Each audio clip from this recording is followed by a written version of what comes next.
Halo sahabat pendidikan kampung, jumpa lagi di channel Pendidikan Kampung.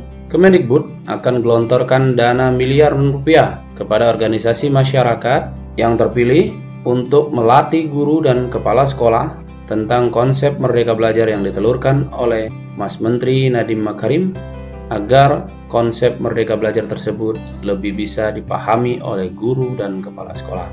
Sepertinya Kemendikbud lebih mempercayai pelatihan guru dan kepala sekolah ini kepada organisasi masyarakat dibandingkan dengan lembaga pelatihan pemerintah.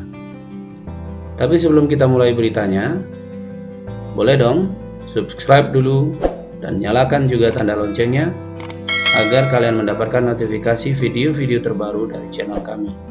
Check it out.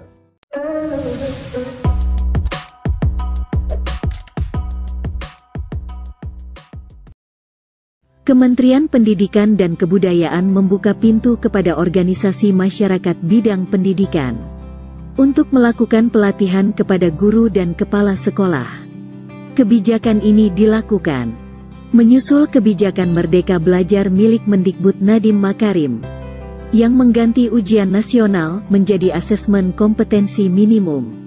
Organisasi yang terpilih akan menyelenggarakan program rintisan peningkatan kualitas guru dan kepala sekolah di bidang literasi dan numerasi selama 2 tahun ajaran, yaitu 2020 hingga 2022, ujar Direktur Jenderal Guru dan Tenaga Kependidikan Kemendikbud Supriyano.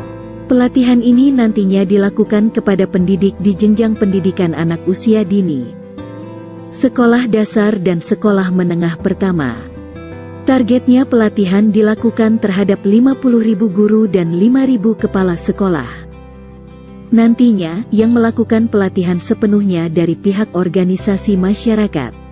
Namun Kemendikbud bakal menyalurkan dana kepada ormas yang lolos seleksi. Rincian dananya dibagi menjadi 3 kategori. Pertama disebut kategori gajah, di mana ormas bakal mendapatkan dukungan dana hingga 20 miliar rupiah per tahun untuk target lebih dari 100 sekolah. Kemudian kategori macan, dengan dukungan dana hingga 5 miliar rupiah per tahun untuk target 21 sampai 100 sekolah. Terakhir kategori kijang, dengan dukungan dana 1 miliar rupiah per tahun untuk target 5 sampai 20 sekolah. Supriyano menjelaskan dana ini bakal disalurkan kepada ormas yang terpilih dalam 2 tahap. Pada penyaluran tahap pertama, ormas bakal menerima 60% dari dana setelah menandatangani perjanjian kerjasama, kwitansi, berita acara dan serah terima, pernyataan kesanggupan melaksanakan pekerjaan, pernyataan sanggup menggunakan bantuan pemerintah dan menyetor sisa dana, serta rancangan anggaran. Kemudian tahap 2 sebesar 40%.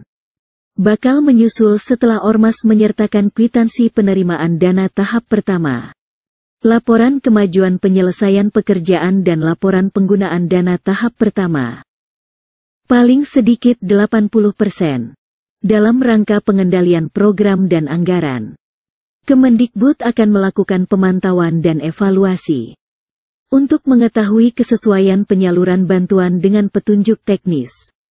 Hasil pemantauan dan evaluasi menjadi bahan pengambilan keputusan dan penyempurnaan program ke depan. Pendaftaran untuk ormas yang ingin berpartisipasi dapat dilakukan mulai tanggal 2 Maret tahun 2020 melalui laman resmi Sekolah Penggerak Kemendikbud. Pada tanggal 10 Maret nanti ormas yang mendaftarkan diri bakal bertemu dengan Dinas Pendidikan dari seluruh kabupaten, kota dan provinsi. Kemudian tanggal 16 Maret sampai tanggal 16 Mei, Kemendikbud bakal melakukan identifikasi kelayakan, evaluasi teknis dan keuangan bagi pihak yang mendaftar. Tahap verifikasi bakal dimulai tanggal 16 Mei sampai tanggal 30 Juni tahun 2020. Dan pelatihan bisa mulai dilakukan Juni tahun 2020 hingga Mei tahun 2022.